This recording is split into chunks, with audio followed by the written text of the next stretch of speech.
Mis queridos alumnos, ¿me escuchan? Muy buenos días.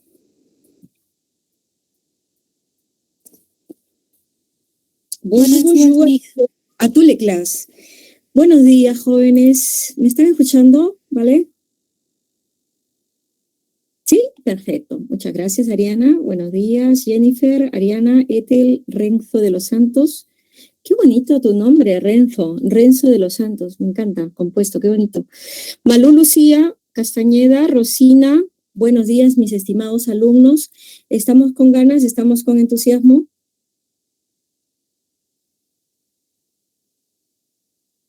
Jóvenes.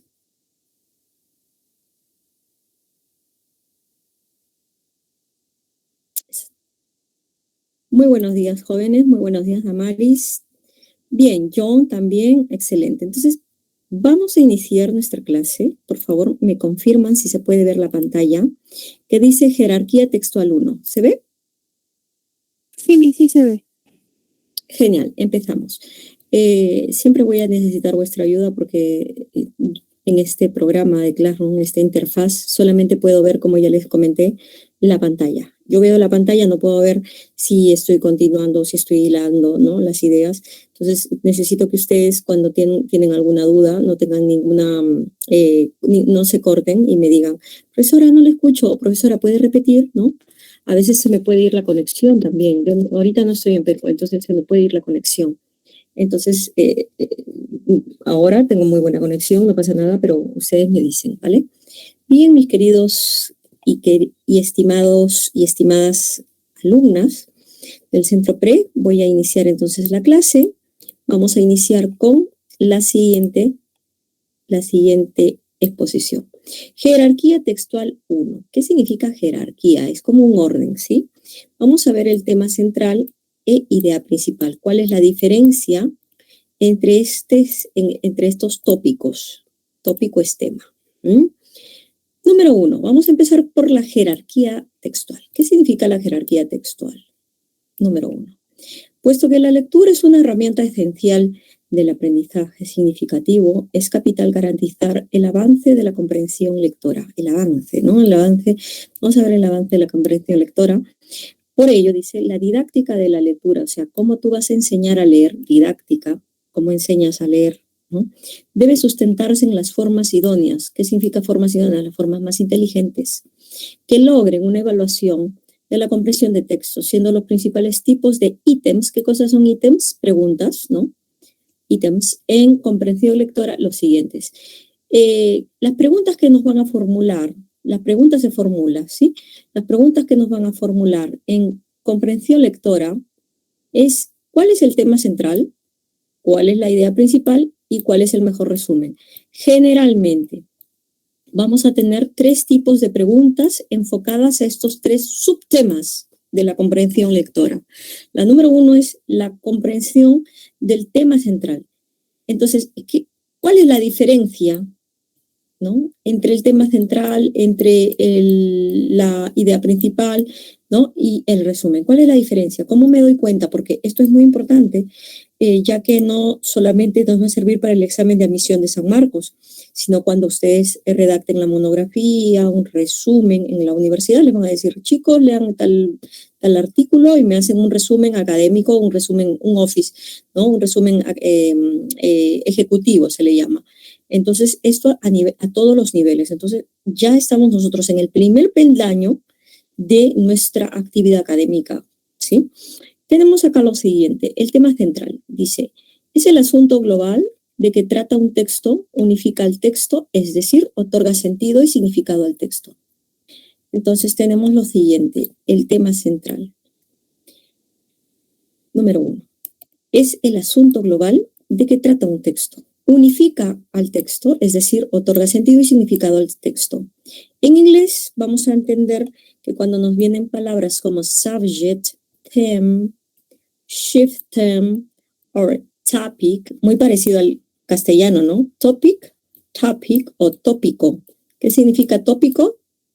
En inglés y en castellano es igualito, ¿no? Tópico. What is the topic about the text?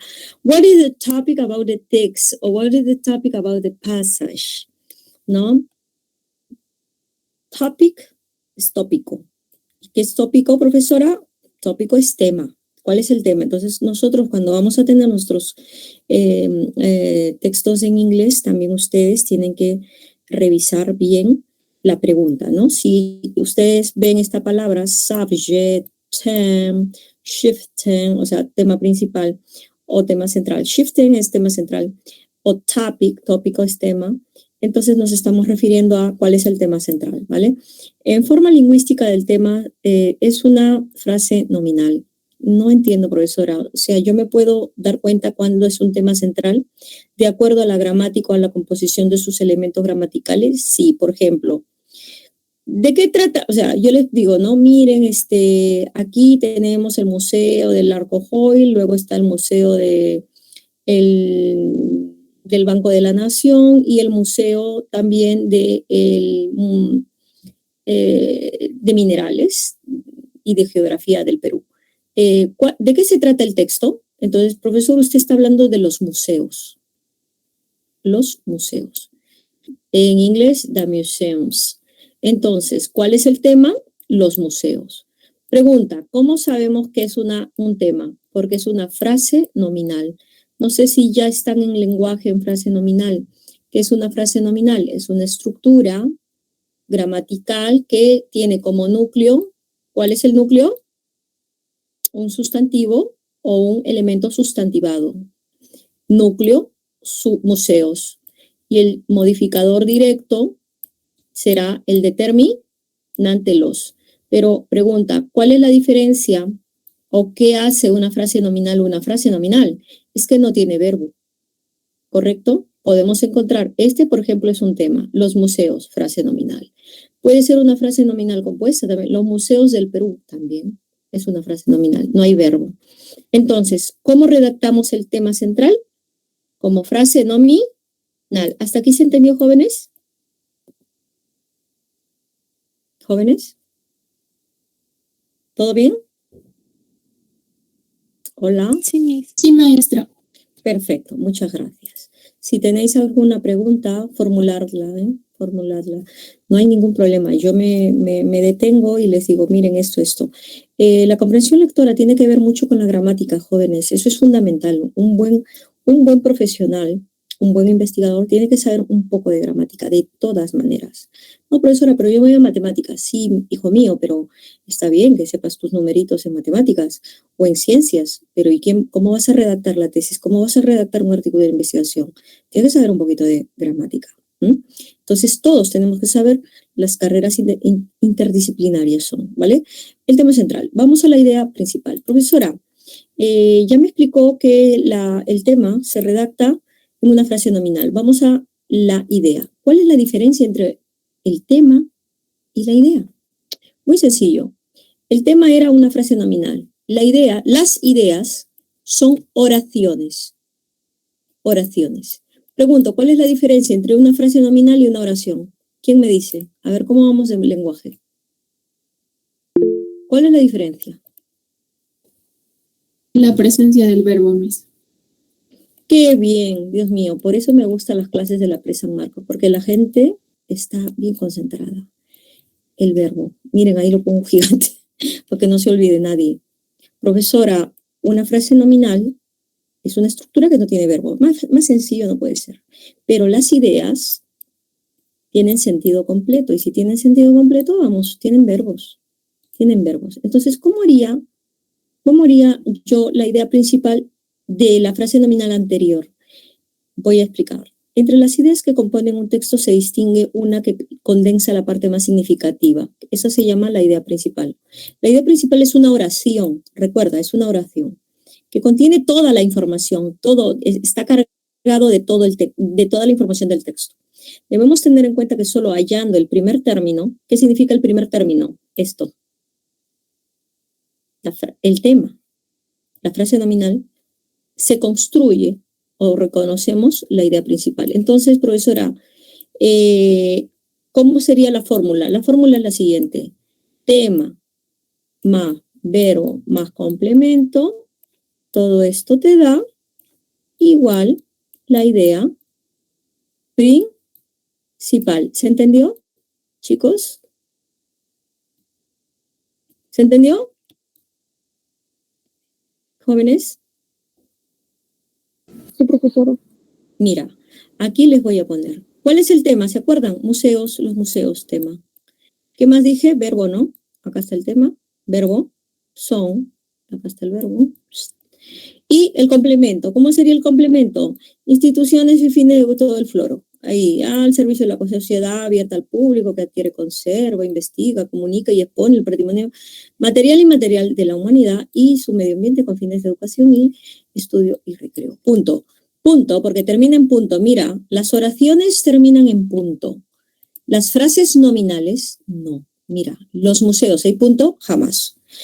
La frase nominal no termina en punto, solamente las oraciones. Y como la idea principal es una oración, entonces obviamente termina en punto, ahí está, el puntito. Entonces, el tema más el verbo más los complementos, ¿qué cosa se da? Da la idea principal, ¿ok? Eso ténganlo en cuenta, ¿eh? Eso es muy... ¿Y qué es la idea principal? Fácil. Profesora, es la carnecita de todo el texto, es la parte más significativa de todo el texto. Es lo que te explica todo el texto, ¿vale? Básicamente. Ahora, vamos al texto de ejemplo. Dice acá, el ictus o accidente cerebrovascular, ACV, disculpen, todo el mundo dice ACV, pero vamos, es ACV, una enfermedad cerebrovascular que afecta a los vasos sanguíneos que suministran sangre al cerebro.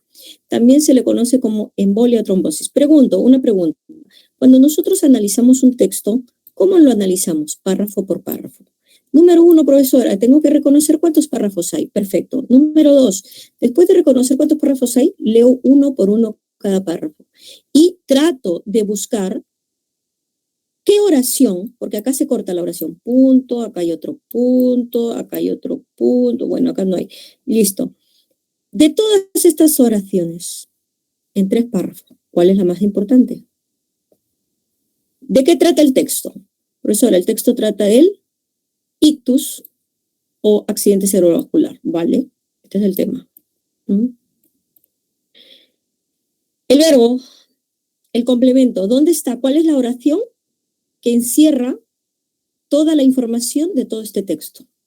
Pregunta, la primera oración, la segunda, la tercera, la cuarta o la quinta. Acá hay 5 oraciones. ¿Cuál sería? A ver, díganme. La primera. Veamos.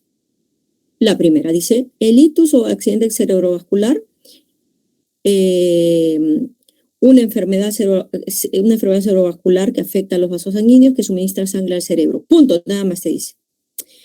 Después ya lo describe, ¿no? Lo define. También se le conoce como embolio, eso es como un sinónimo, una definición de, ¿no? Del ictus. Y luego en el segundo párrafo dice, un ictus ocurre cuando un vaso, la explicación de cómo ocurre, ¿no? Esta sería la explicación, esta sería la definición, ¿no? Entonces dice, se rompe o es taponado por un coágulo o otra partícula, punto. Dice, debido a esta ruptura, esta es ya la consecuencia, esta es la causa, la consecuencia acá, la explicación, causa y consecuencia, ¿no? Causa, esta sería la explicación donde está explicando causa-consecuencia, debido a que esta ruptura o bloqueo, parte del cerebro no consigue el flujo de sangre, oxígeno y glucosa que necesita. Y finalmente dice, los tipos, este sería tipos. Vale, pero la pregunta es, ¿dónde está la oración más importante, profesora? La oración que encierra todo, porque después van a hablar de ello, es la 1. Es esta, profesora. Perfecto, esa es. Entonces nosotros vamos a hacer lo siguiente.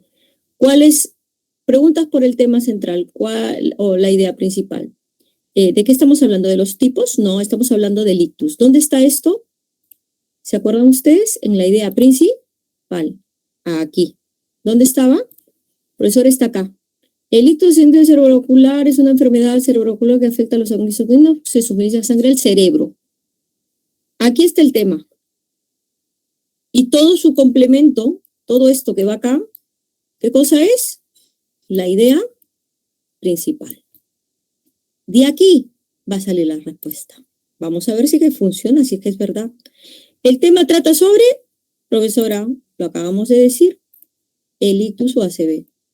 En el texto se sostiene principalmente que el ictus es una enfermedad cerebrovascular que afecta a los vasos sanguíneos que suministra sangre al cerebro. ¿Dónde está eso? ¿En qué los tipos de ictus o accidentes cerebrales que existen son 2? No, eso no. Eso es parte de, ¿no? del texto. Entonces, no, profesora. ¿Dónde estaba todo el tema? Aquí, en la primera oración. El tema estaba... Caramba, un ratito. Se me va acá esto. Ahí está. Caramba. Dios. Casi mando un taco. Estoy hablando muchas lisuras últimamente. Vamos. Ahí, y ya está. Entonces, acá está. Aquí lo tenéis. Tema más el verbo, ¿no? Afecta. Y acá está el complemento. Esta es la idea principal. Ya está. Jóvenes, está sencillito, ¿no? Porque este es un texto bastante sencillo. Pero después vamos a ver textos un poquito más complejos. ¿Hasta aquí se entendió? Jóvenes. ¿Se entendió? Sí, ¿Tienes Miss. alguna pregunta? Perfecto. Gracias. Ahora sí. Example of reading. According to the International Astronomical Union, founded in 1919, which set definitions for planetary science, a dwarf planet is a celestial body that orbits the sun, has enough mass to assume a nearly round shape, has not clear the neighborhood around its orbit, and is not a moon. ¿Okay? De acuerdo con la Unión Internacional Astronómica, fundada en 1919, en la cual da definiciones de la ciencia planetaria, un planeta enano, dwarf planet, es un cuerpo celestial body que orbita en el Sol, ¿no? Y tiene y asume suficiente masa o suficiente peso acerca de su shape, forma, ¿no? No ha sido clara la cercanía, neighborhood, neighborhood es vecindad, ¿sí? Pero eso se traduce en otra cosa, ¿no? La cercanía, acerca de si la órbita no es como una luna, dice. It's orbit and it's not a moon, ¿no? Entonces, vamos a ver acá de qué estamos hablando, ¿no? According to the International Astronomical Union, which set definition of planetary science. Entonces, ¿qué estamos hablando, profesora? Del planetary star. O sea, what is a dwarf planet? ¿Qué cosa es un planeta enano? Dwarf planet. ¿Qué es un planeta enano? Ahora, ¿cuál sería la idea principal? Our planet is a celestial body that orbits the sun, has enough mass to assume a nearly round shape, has not cleared the neighborhood around its orbit, and is not a moon. Entonces, aquí tenemos las formas en inglés. Yo sé que a algunos les va a ser bastante complicado porque obviamente no tienen un manejo de inglés y están súper básicos algunos, a otros les van a servir sus conocimientos previos de inglés. Profesora, ¿qué me sugiere usted para comprender inglés? Pues nada, lo único que es, si es que no hay dinerito, entrar al YouTube y buscar unos tutoriales para que lean un poco. Buscar la clase luego, porque no hay manera. O sea, no hay manera. Aquí es una respuesta inferencial, pero aquí yo no agarro mucha inferencia porque dice, what is the main idea of the text? Eso ustedes sí lo pueden entender. ¿Cuál es la idea central del texto? Ahora, lo único que sería es inferir qué significa, bueno, planes sí lo saben, pero dwarf planes es celestial body that, bastante complicado para ustedes, ¿no? En este caso, pero bueno, así nos piden en los exámenes. Bueno, chicos, entonces vamos ahora a nuestra separata, ¿ya? Yo les digo, como está recién en la segunda semana, si tenéis un poquito más de presupuesto para vuestra enseñanza, ponerse a estudiar de una vez el inglés, ya saben, británico, IGNA o Centro de Idiomas de la Católica o Euroidiomas también es muy bueno, online si desean, porque ahora creo que ya están presenciales online, o si no en el Centro de Idiomas de San Marcos, que también es bastante baratito. Centro de Idiomas de San Marcos creo que está a 100 soles, algo así. Entonces, sobre la marcha estudiar, porque la parte de inglés es fundamental y les van a pedir para toda su vida, hasta para el bachillerato, licenciatura, o para que sus estudios. Ahora todo viene en inglés, la verdad. Bien, ¿se puede ver la pantalla, chicos? Listo, ahora sí. ¿Se puede ver la pantalla? ¿Sí? Sí, profesora. Dice semana 2. Genial. Dice acá, Universidad Nacional Mayor de San Marcos, Niveles del Perú, de Canadá de América. Centro Perú Universitario, semana número 2. Habilidad verbal, sección A. Vamos a ver que en nuestra separata there are 3 parts. Hay 3 partes. La sección A, sección A, ¿no? La sección A. Y dice acá, evaluación de la comprensión lectora, tipo de ítems, eso ya lo hemos clarificado. Jerarquía textual, vamos a ver que es la pregunta por el tema central o la pregunta por la idea principal. A ver, voy a hacer la pregunta aquí. Preguntilla. El tema central y acá está la idea principal. Pregunta, consulta. ¿Cuál es la diferencia entre un tema y una idea? El verbo. Excelente. ¿Cómo se redacta un tema central? O un tema. ¿Cómo se redacta un tema? A ver. En frase nominal. Genial, excelente. Frase nominal. Recuerda que la frase nominal no tiene verbo. ¿Y la idea? ¿Cómo se redacta la idea? ¿Qué cosa es la idea? Gramaticalmente hablando, una oración. Muy bien, excelente. Eso es frase nominal y oración. Se acabó. ¿Necesitas saber el tema para redactar la idea principal?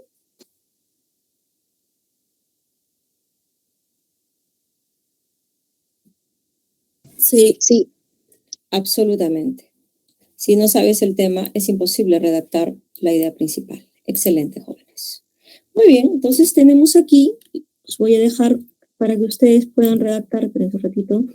Tenemos aquí actividades de aplicación texto A, van a trabajar el texto B y van a trabajar el texto C, ¿correcto? A, B, C, donde les están pidiendo la idea principal y el tema. Y luego tenemos, son pequeños, los textos A, B y C son pequeñísimos. Y luego tienen el texto 1, ¿ok? Texto 1, sí. Hasta el texto 1, porque no quiero recargarlos y ya después conmigo van a trabajar. Ajá. Texto 1. Entonces, vamos a trabajar, primero vamos a trabajar conmigo. Vamos a leerlo y lo vamos a explicar. Miren ustedes. El texto A. Vamos a hacerlo conmigo y ya después les dejo ya para ustedes su tarea.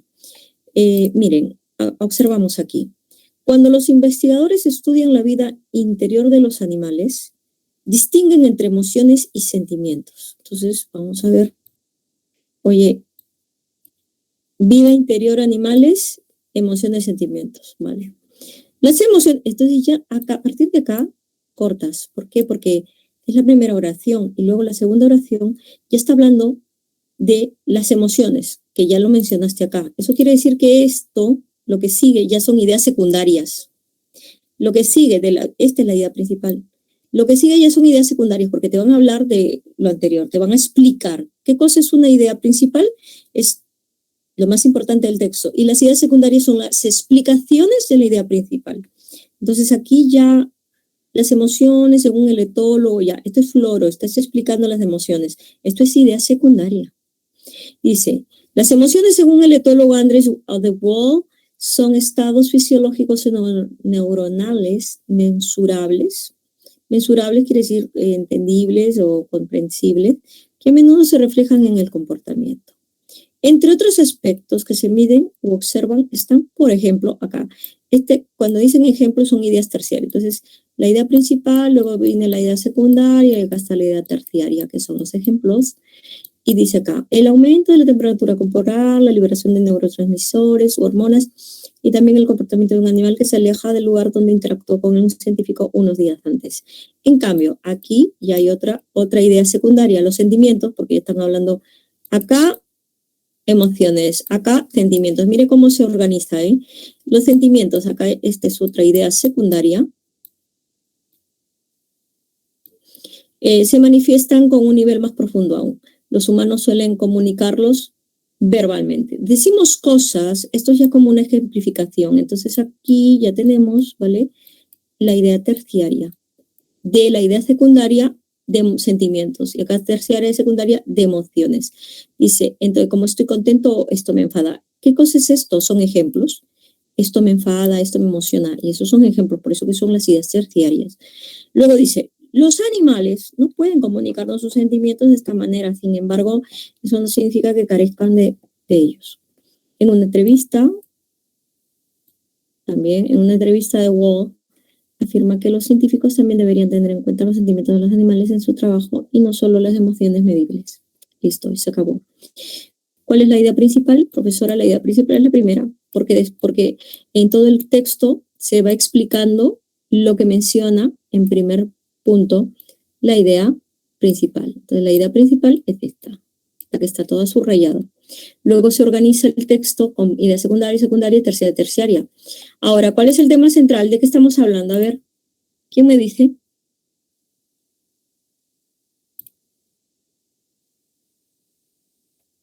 Profesora, en la idea principal lo encontramos. La distinción entre emociones y sentimientos en el estudio de animales. Esto es. Profesora, ¿pero esta es una frase nominal? Claro. ¿Dónde está el verbo? Es una frase nominal compuesta, ¿vale? Compuesta, ¿por qué? Porque está emociones y está acá la conjunción y sentimientos. Ya cuando ustedes estén en el lenguaje, no me acuerdo si, no, todavía no están en el lenguaje en esta frase, después en la semana 4 o 5 les va a tocar frase nominal, ¿no? Y las funciones de la frase nominal, porque también dicté el lenguaje, pero ahorita estoy en habilidad verbal. Entonces, la distinción entre emociones y sentimientos en el estudio de los animales sería una frase nominal compuesta, ¿vale? Y con dos núcleos, y a nivel gramatical, pero también es el tema, ¿no? El tema. ¿Y dónde está acá? Miren, acá está la palabra. Distinguen entre emociones y sentimientos. ¿De quién? De los animales. Ahí está. Miren, estas palabras son las mismas, pero se repiten acá de una manera mucho más temática, ¿no? De tema, temática. La distinción entre emociones y sentimientos en el estudio de los animales. Punto, ya está. Punto. ¿No? Estudian, dice acá. Miren, todas las palabras se repiten, pero de una manera diferente. Solución, frase nominal. ¿Y cómo sería, profesor, cómo sería la oración? La oración, o sea, la idea principal. Pues utilizamos esa frase y decimos, los investigadores que estudian la vida interior de los... distinguen, acá está el verbo, entre emociones y sentimientos. Ya está, punto. Complemento. Ya está. Los investigadores que estudian la vida interior de los animales distinguen entre emociones y sentimientos, ¿vale? Jóvenes, ¿hasta aquí se entendió? Hola. Maestra. Perfecto. Denle su print, guarden, escriban. Bueno, vale. Vamos a la segunda. Texto B. Dice, José Carlos, qué bonita este texto. José Carlos Mariátegui nació en Moquegua el 14 de junio de 1894. Cuando tenía 7 años, sufrió un accidente que lo obligó a convalecer, inmovilizado durante 3 años al cuidado de su madre, Amalia Lachira, y su hermana Guillermina, en un contexto de pobreza y precariedad. ¿Qué significa precariedad? Precario quiere decir sin muchas cosas materiales. O sea, pobre, pero pobre de materialidad, ¿no? En 1909, antes de cumplir 15 años, ingresó a trabajar como obrero Alcanza Rejones en el periódico La Prensa, cuyo director era Alberto Ulloa, opositor del gobierno de Augusto Beleguía y del Partido Civilista. Poco a poco se inició en la redacción y en 1911 publicó su primer artículo titulado Crónicas Madrileñas. ¡Ay, qué lindo! Me encanta Madrid, me encanta. Me quedaré aquí. Bueno, regreso a mi país, hermoso, mi Perú, bello, pero ya radicaré acá a partir de este año. Con el seudónimo de Juan Chroniqueur, el croniquero. Este está en francés, ¿eh? Chroniqueur es Juan Cronista. Mira cómo es el seudónimo, ¿eh? Qué bonito. Y es que José Carlos Mariátegui, vamos, era un pillo de las letras, de lo máximo, ¿eh? Juan Chroniqueur, al que seguirán diversas composiciones más. Pronto pasa del taller a la sala de redacción y asciende a columnista. Aprende muy rápidamente y en pocos meses se apodera de los secretos del oficio, al tiempo que sus crónicas concitan Concita quiere decir estimula, llama la atención, ¿ves? Concitan la atención de un mayor grupo de lectores y ganan prestigio entre sus contemporáneos. Jóvenes, pregunta, de todas las oraciones que hemos visto, si nosotros cortamos acá oración, la oración, ¿dónde está la oración que da inicio a todo el texto? La más importante.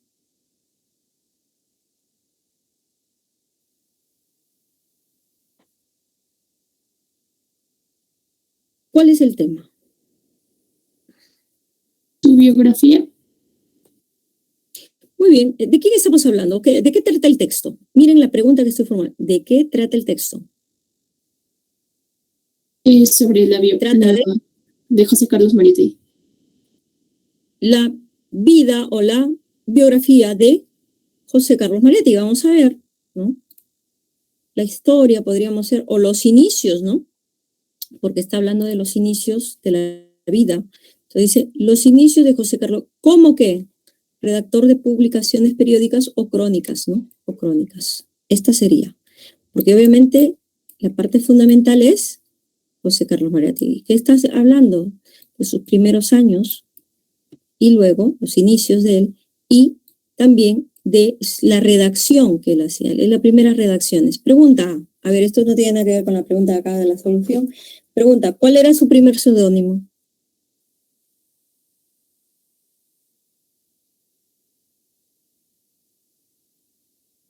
¿Cuál fue el primer seudónimo de José Carlos Mariátegui?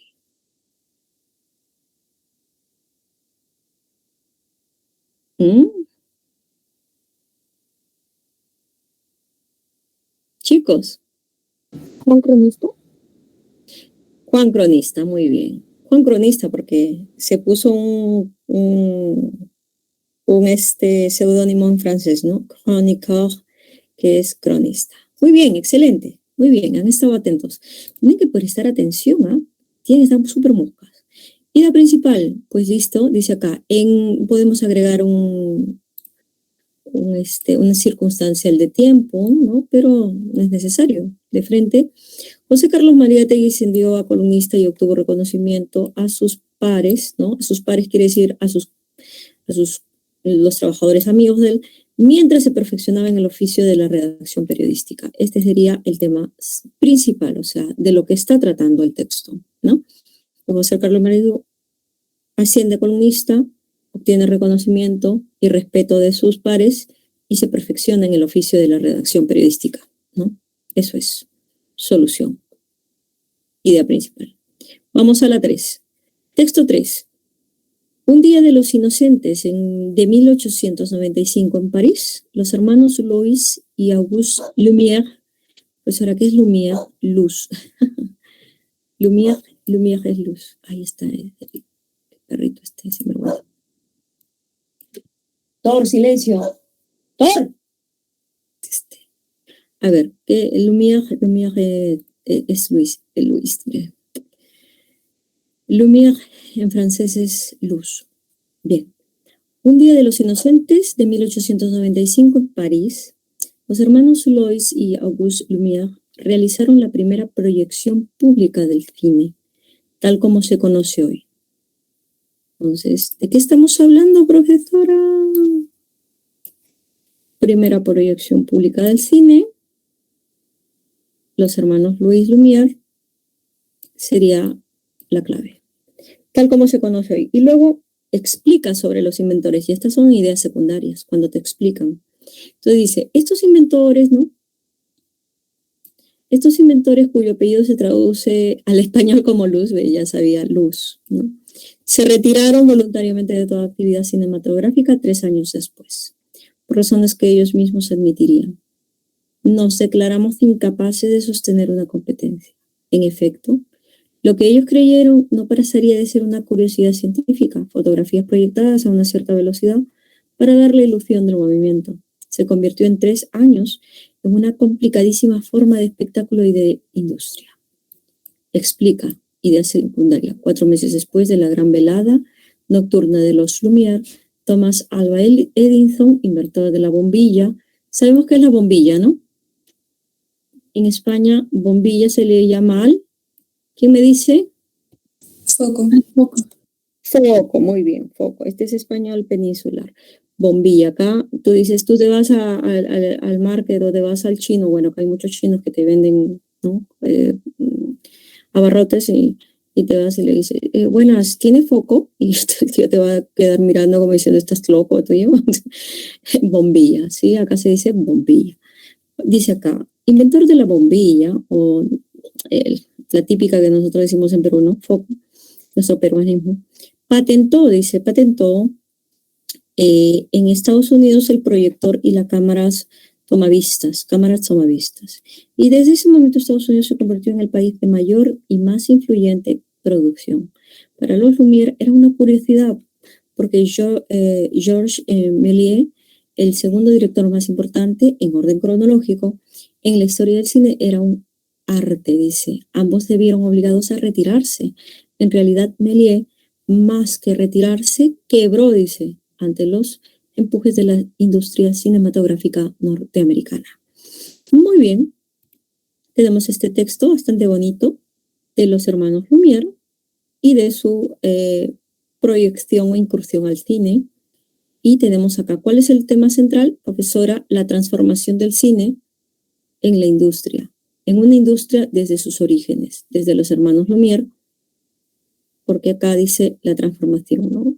En este caso, estos inventores están partiendo de una anécdota, la primera parte, y luego se convierte en una complicadísima forma, dice acá, esta parte, se convirtió en 3 años en una complicadísima forma de espectáculo de industria, ¿no?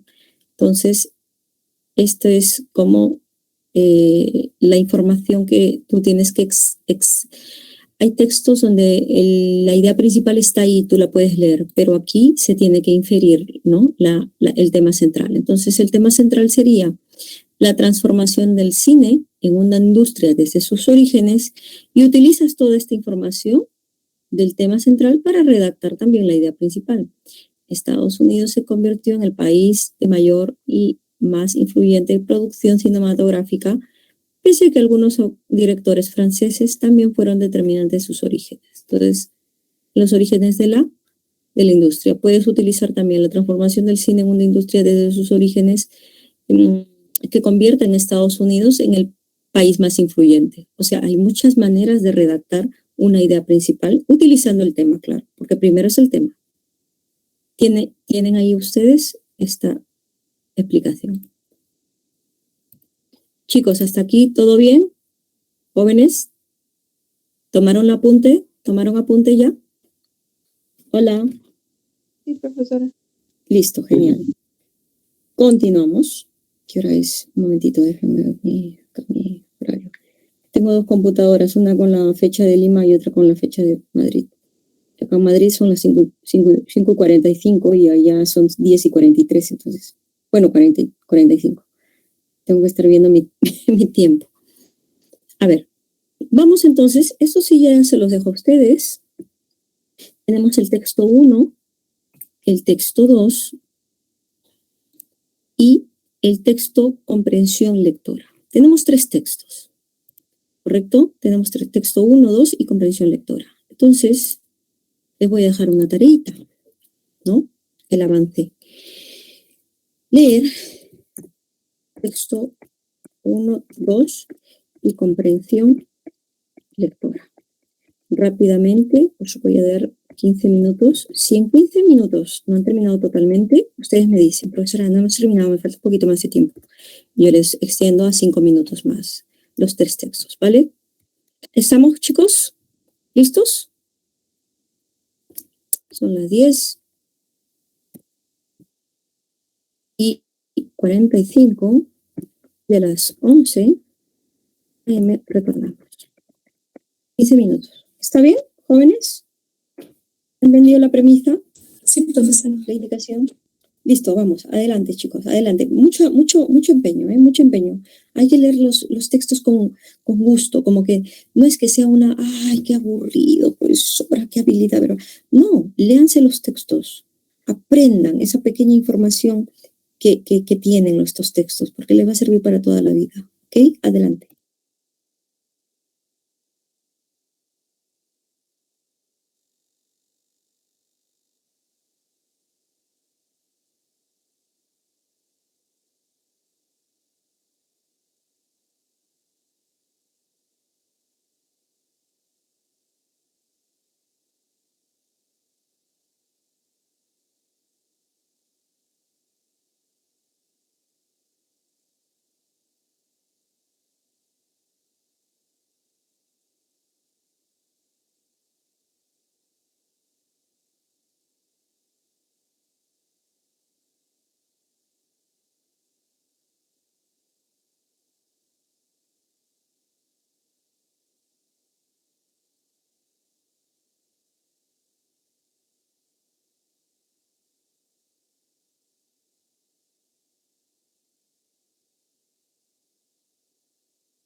Tenemos imagen, tenemos audio. Entonces, me confirman, chicos, voy al chat. 8 en punto, tenemos clase hasta las 9:50 de un sector circular. Bien, ya sería en sentido horario. Bueno, pero lo más grave es acá. Kilómetro número, este es 7 AM. Menos se te mide o menos 8. Y quedamos con 8. A ver, un momentito. La diferencia de ahí, pero aquí se la suma de... Exacto. Sí. Correcto. A ver, no se vaya a presionar esto de casualidad. Está bien. Sí, porque es mayor que 0.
Mis estimados estudiantes, ¿listos?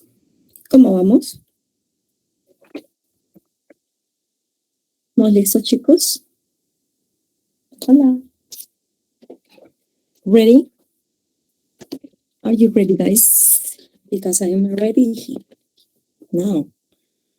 Okay, start. Vamos a iniciar. Atentos. Inicio con la parte número 1.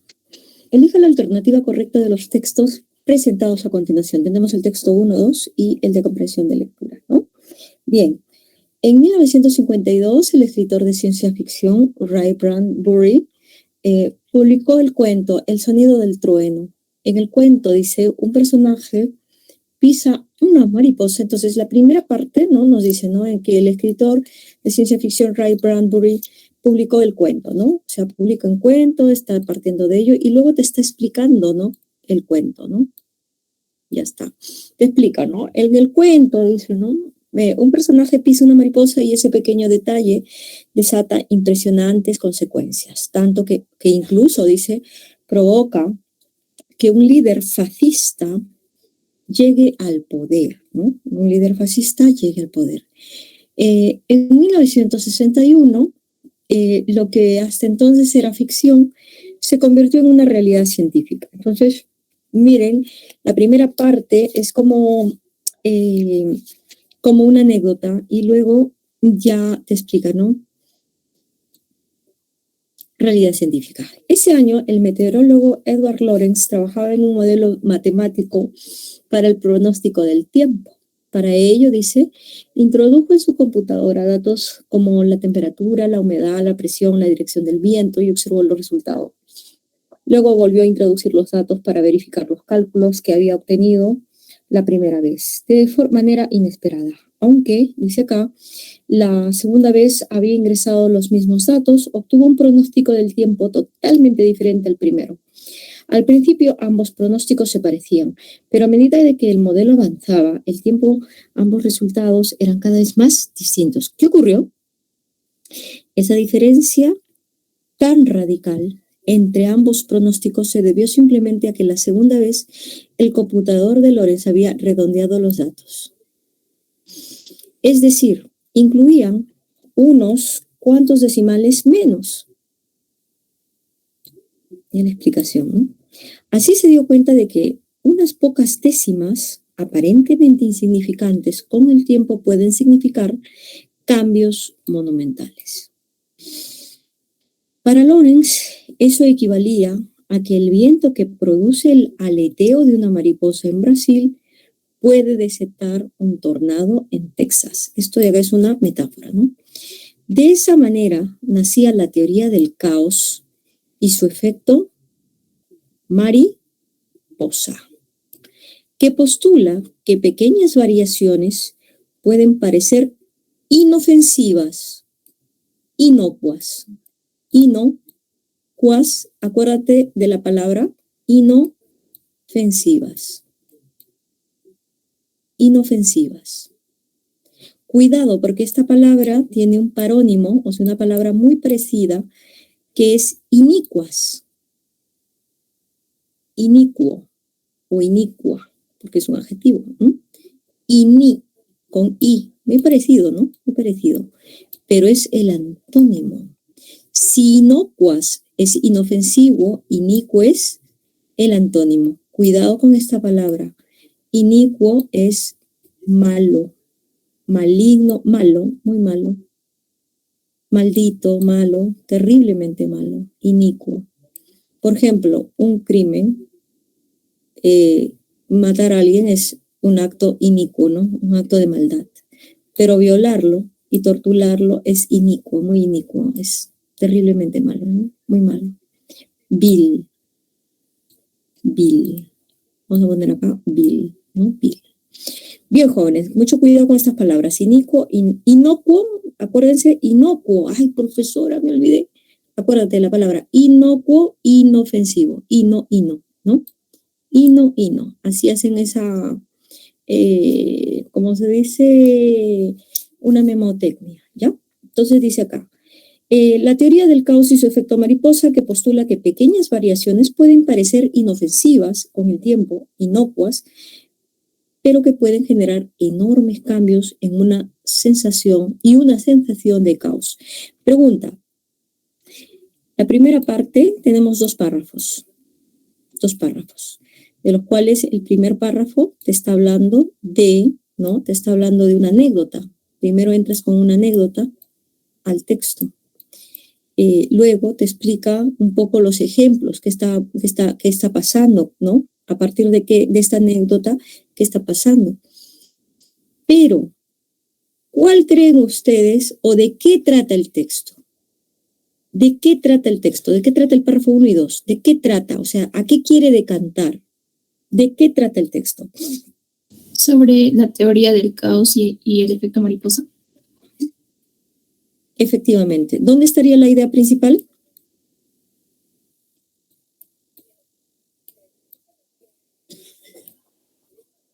Pregunto, ¿dónde estaría la idea principal? ¿En la parte superior o inferior? Inferior. Inferior, efectivamente. Ya después vamos a ver los tipos de texto según la ubicación de la idea, entonces serán analítico o sintético. En este caso, la idea principal va al final, por tanto, será, ¿no?, sintético. Ya después hablaremos de eso. Lo dejamos ahí. Pero efectivamente, como dice su compañera, ¿dónde está la idea principal? Profesora, todo este floro, toda la que sí, que la mariposa y que lo pisó y las estadísticas, los datos, al final terminan en la explicación o la presentación de la teoría del caos y su efecto mariposa, que está aquí. Y explica un poquito, ¿no?, ¿qué postula? Esta sería la idea principal, ¿no? Variaciones que pueden pasarse inocuas que con el tiempo pueden generar enormes cambios en una sensación de caos. Esta es la idea principal. Muy bien. Vamos al tema. ¿Cuál es el tema central de la lectura? Índice en claves, avión, beso, casa o dedo. Vamos. Chicos, escriban o hablen. Abran sus micros. Casa, a ver, vamos a ver. Casa, muy bien. El nacimiento de la teoría del caos y el efecto mariposa, es lo que habíamos dicho. El texto narra de qué manera surgieron la teoría del caos y el efecto mariposa a partir de las variaciones en los cálculos de Edward Lorenz. ¿Dónde está esa información? En el último párrafo, profesora. Ahí está toda la idea principal. Y la idea principal de la lectura, ¿qué postula? A, B, C o D. ¿Dónde está? Claves. ¿De? La teoría del caos y el efecto mariposa surgieron a partir de ¿qué? De las indagaciones de Edward Lorenz. Si vosotros dicen la D, cuidado, la teoría del caos, pero ¿qué faltó? ¿Qué faltó? Si ustedes ponían la D, ¿qué faltaba? El efecto mariposa. El efecto mariposa. La C, imposible, porque dice mediciones científicas en el audio. No se trata de la meteorología, eso es un ejemplo. La D era muy buen distractor. ¿Por qué? Porque estaba entre la B y la D. ¿Por qué? Porque la D te decía lo mismo que la B, pero faltaba un detallito. ¿Qué era qué cosa? La teoría del efecto mariposa. Eso, entonces, ¿cuál es más completa? La B. Por tanto, la lectura sostiene que por ejemplo, dicen, ¿no?, tanto la teoría del caos como la teoría del caos y, faltó esto, ¿no?, el efecto mariposa encuentra sus orígenes en las investigaciones matemáticas del meteorólogo Edward Lorenz. Por tanto, la letra B. Jóvenes, hasta aquí, ¿está claro?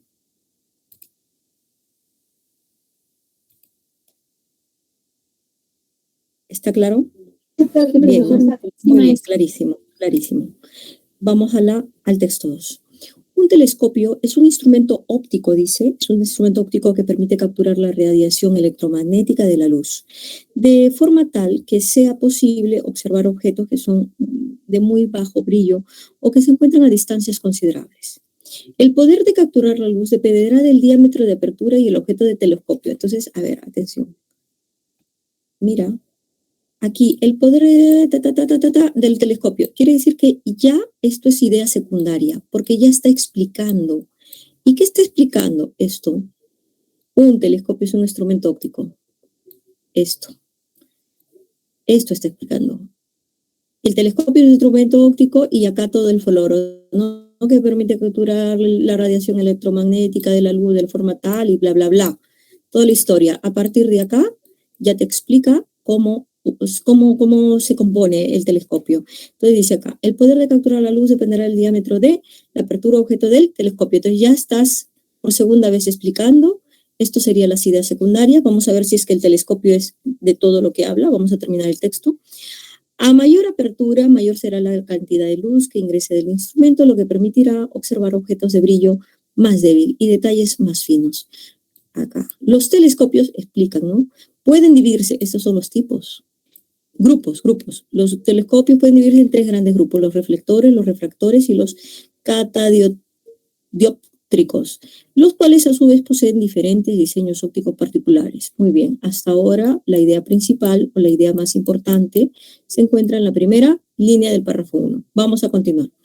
Un telescopio creado, dice, con lentes, entonces ya te está hablando de lo mismo, te está explicando aquí y te está explicando en el segundo párrafo. Por tanto, ¿cuál es la que manda? La idea principal 1, un telescopio.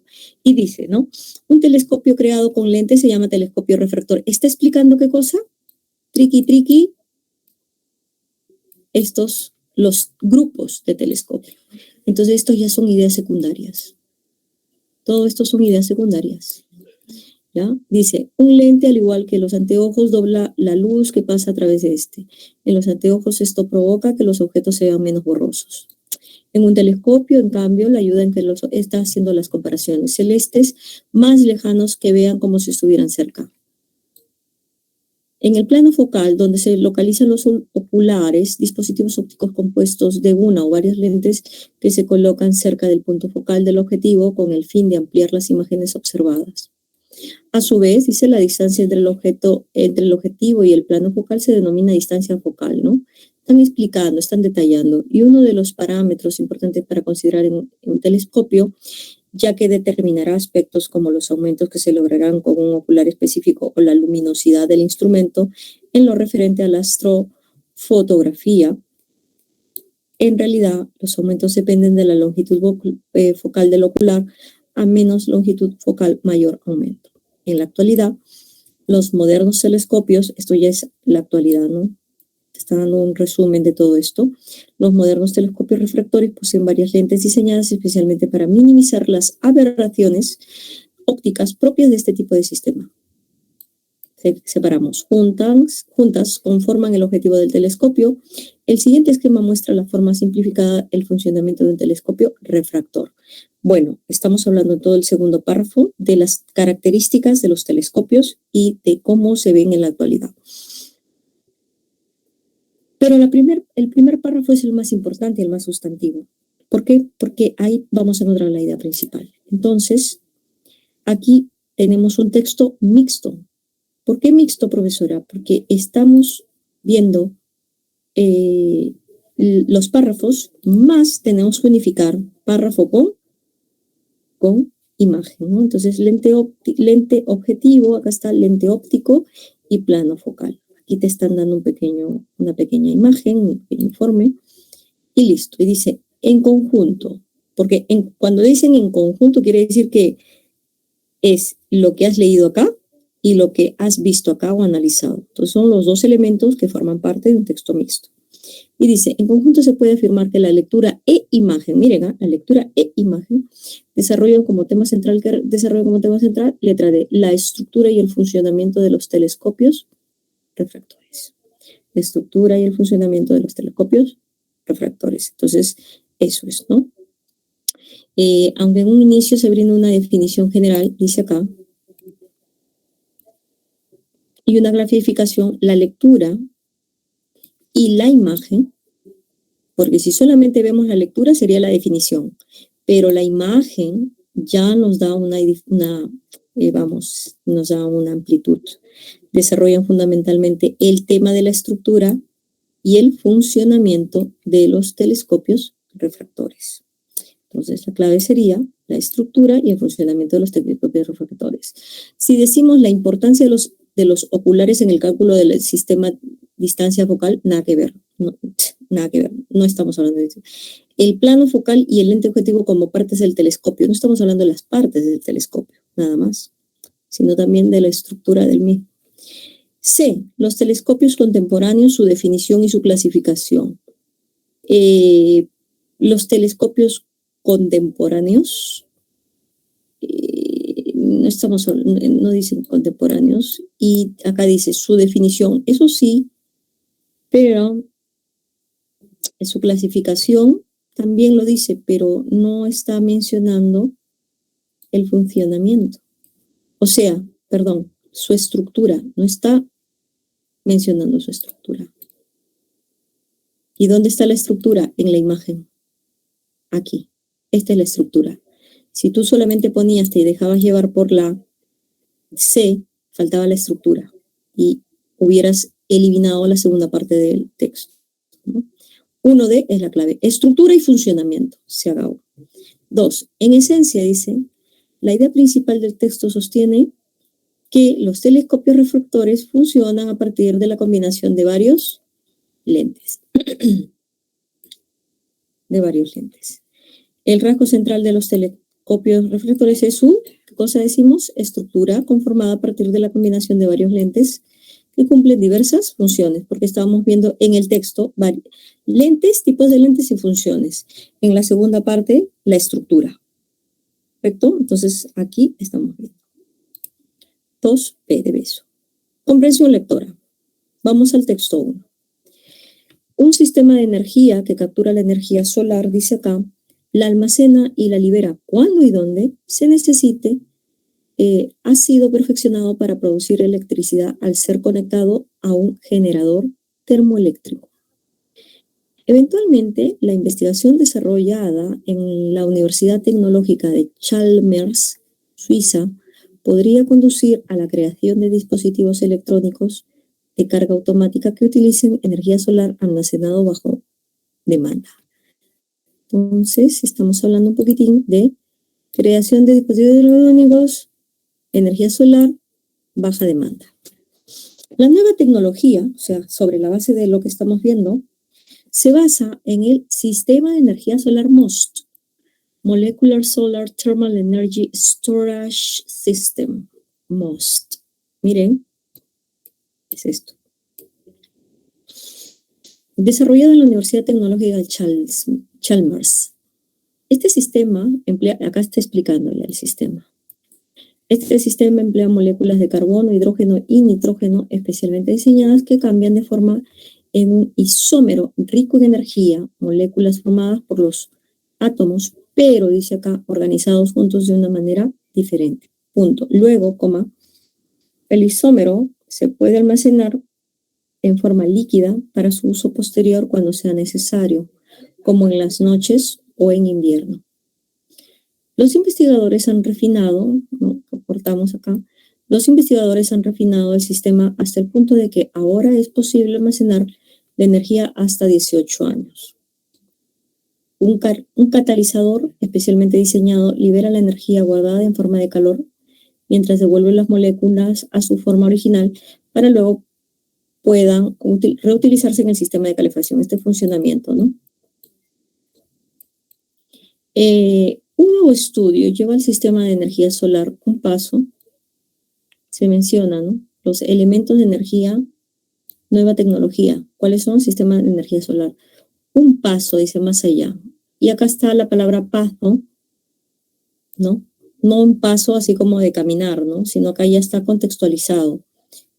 Hay una metaforización, ¿no? De la palabra paso. Un paso más allá, ¿qué significa un paso más allá? Un adelanto, una proyección, ¿no? Una visión futura. Y detalla, dice, cómo se pueden combinar con un generador termoeléctrico compacto para convertir la energía solar en electricidad. Los investigadores suecos enviaron sus moléculas especialmente diseñadas, cargadas con energía solar, a la Universidad de Shanghái, donde la energía se liberó y se convirtió en electricidad al utilizar el generador que desarrollaron allí. Básicamente, dice, la luz solar sueca se enviaba al otro lado del mundo y se convertía en electricidad en China. El generador es un chip ultra delgado que podría integrarse en dispositivos electrónicos como auriculares, relojes inteligentes y teléfonos. Hasta ahora, este es un ejemplo, ¿no?, de cómo se utiliza, esta tecnología, el MOST. Y dice, hasta ahora solo hemos generado pequeñas cantidades de electricidad, pero los nuevos resultados muestran que el concepto realmente funciona. Parece que muy prometedor, afirmó. Esto sería la conclusión. Dice acá, afirma el investigador Xiyang Wang de la Universidad Tecnológica de Chalmers. Muy bien. ¿De qué estamos hablando? ¿De qué trata el texto? Profesora, se trata de una innovación o una nueva tecnología basada en la energía solar, ¿correcto? El MOST. Muy bien. Ahora, ¿qué pasa con este MOST? El texto que aborda, ¿cuál es el tema central? La mejora de un sistema de energía solar para la producción de electricidad. Se acabó, ¿no? Y la mejora del sistema de energía solar, ¿a qué nos referimos? Al MOST. ¿Qué va a hacer? Producir electricidad. 1B. En el texto se explica de qué forma se repotenció el sistema de energía solar MOST, creado originalmente en Suecia. Al complementarse con un generador termoeléctrico, la energía solar almacenada pudo ser transformada en electricidad, ¿no? 1B. 2. Dentro de la lógica, la palabra un paso adelante, ¿no? Más allá, dice, ¿no? Acá está. Aquí. Un paso más allá detalla cómo. Entonces, ese del paso más allá, ¿cuál es? Progreso, movimiento, síntesis o pisada. Pisada, nada que ver. Es un progreso, ¿no? Un progreso. Un paso más allá significa un resultado o un proyecto, ¿correcto? Algo futuro. Entonces, la idea es de progreso, ¿no? La noción sugiere una noción de progreso. 2A. 3. De la colaboración entre los investigadores suecos y los chinos, se desprende que efectivamente se exportaría energía solar si la tecnología descrita se extiende a nivel global, ¿no? Los científicos suecos enviaron moléculas cargadas a su país, ¿no? Y ahí lo que dice, ¿no? Que sencillamente la energía sueca, la energía solar, ¿no?, se fue hasta China, ¿no?, la Universidad de Shanghái, donde fue transformada en electricidad. Y el sistema descrito en el texto se volvería común, sería factible, o sea, posible, exportar energía solar. 3D de dedo. 4. Con respecto del sistema de energía solar MOST, es falso sostener que. ¿Cuál es falso? Profesor, es falso, dice, ¿incluía originalmente un generador termoeléctrico sumamente delgado? No, dice, el sistema MOST estaba enfocado fundamentalmente en el almacenamiento de energía solar para usos diversos, pero no en su transformación en electricidad. Este desarrollo fue posterior cuando se complementa el sistema con un generador. O sea que el generador no fue original, no fue idea original, fue después, ¿correcto? ¿Incluía originalmente un generador termoeléctrico? No, el generador vino después para poder hacer la transformación. 4C. 5. Esta pregunta es una pregunta como opuesta al texto, ¿no? ¿Qué pasaría si, no? ¿Qué pasaría si se demostrara fehacientemente, quiere decir concretamente, verdaderamente, verazmente, que el sistema descrito es incapaz de superar sus parámetros, quiere decir sus medidas de producción energética iniciales?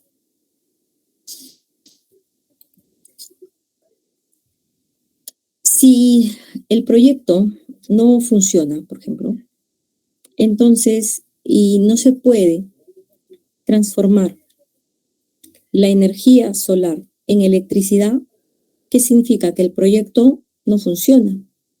Por tanto, las expectativas del investigador Xiang Wang carecerían de, ¿qué dije que era asidero? Argumentos, bases teóricas. Xiang Wang afirma que el concepto es funcional, o sea que sí funciona, que funciona. Y por ello posee una perspectiva prometedora, promisoria, proyectiva, futurista del proyecto, o sea que el promisorio, que promete.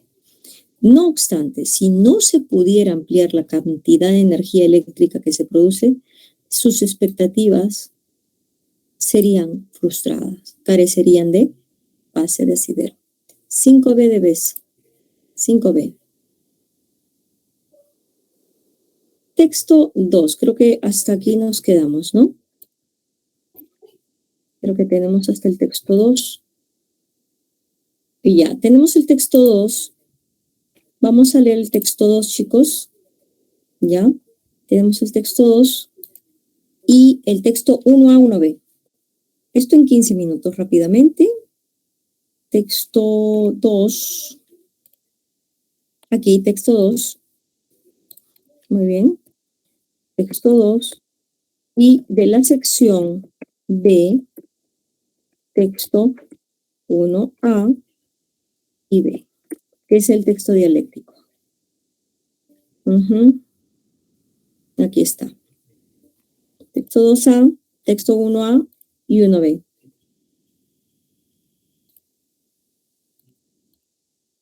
¿Qué pasó aquí? ¿Correcto? ¿Qué pasó acá? Pam, pam, pam. Listo.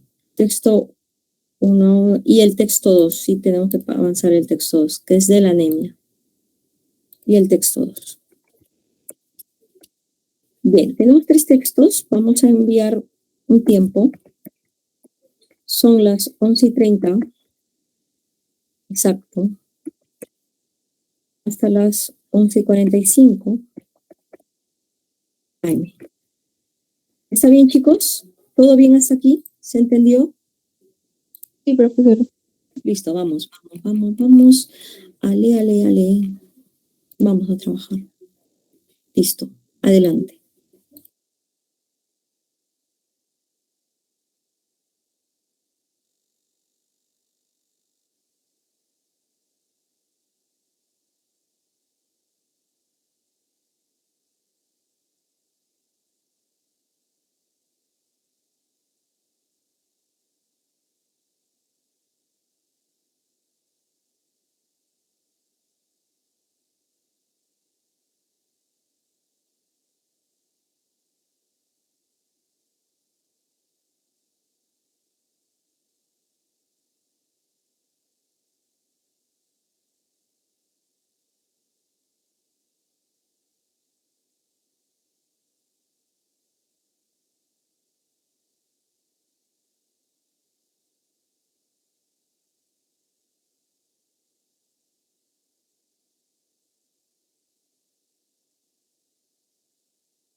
¿Listos, jóvenes?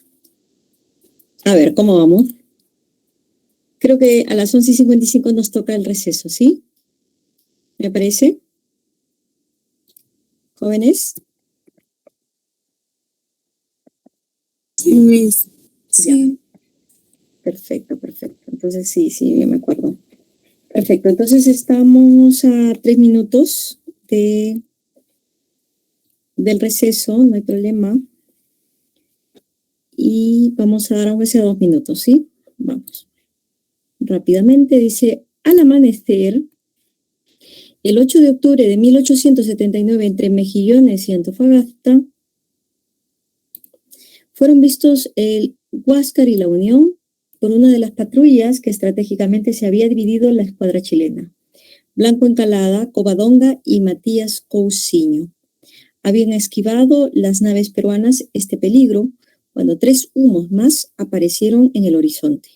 Eran el Cochrane, el O'Higgins y el Loa. El combate se hizo inevitable para el Monitor, mientras que la Unión se retiró empleando la mayor rapidez de su andar, fue seguido por el Loa y el O'Higgins. La lucha empezó a las 9:18 minutos. Los disparos del Huáscar hacían poco daño en el Cochrane. El pesado y robusto blindado de 3.600 toneladas con gruesa armadura, cuyas balas en cambio causaban terrible estrago en el viejo Monitor. A poco el Blanco Encalada participaba en la acción, haciendo su principal disparo ya a 600 yardas. Una granada reventó en la torre de mando del Huáscar a las 9:35 minutos. Estamos en tiempos. Y Grau quedó hecho pedazos. Interesante la expresión, ¿no? El teniente Pedro Garrison, que había subido el mando, hallábase herido y dio a orden que se abrieran las válvulas como medio de inundar el buque y hundirlo. Revólver en mano, los marineros chilenos obligaron a los maquinitas de nacionalidad extranjera a cerrarlas. El combate acabó después de las 10 de la mañana, cuando el Huáscar tenía el Estado Mayor exterminado, la tripulación reducida a una cuarta parte, fuego a bordo y la artillería paralizada. El Cochrane lanzó unos 46 tiros y el Black Huascar 31 y el Huáscar unos 40. Con la pérdida del Huáscar, el Perú quedó reducido únicamente a sus fuerzas terrestres. El triunfo definitivo de Chile no es más que cuestión de tiempo. Afirmó entonces l'Année Militaire, una de las revistas francesas, en que aparecieron comentarios técnicos sobre esta guerra. L'Année Militaire, el año militar. L'Année Militaire. Bien, chicos, qué bonito texto, ¿no? Y bastante triste para nosotros como peruanos ver cómo se dio esta terrible parte de la historia del Pacífico, de la guerra del Pacífico, donde obviamente los malparados fuimos nosotros los peruanos, ¿no? Bien, mis queridos alumnos, entonces vámonos a un receso, pensate en esta información y luego continuamos, ¿sí? Listo, vamos a receso.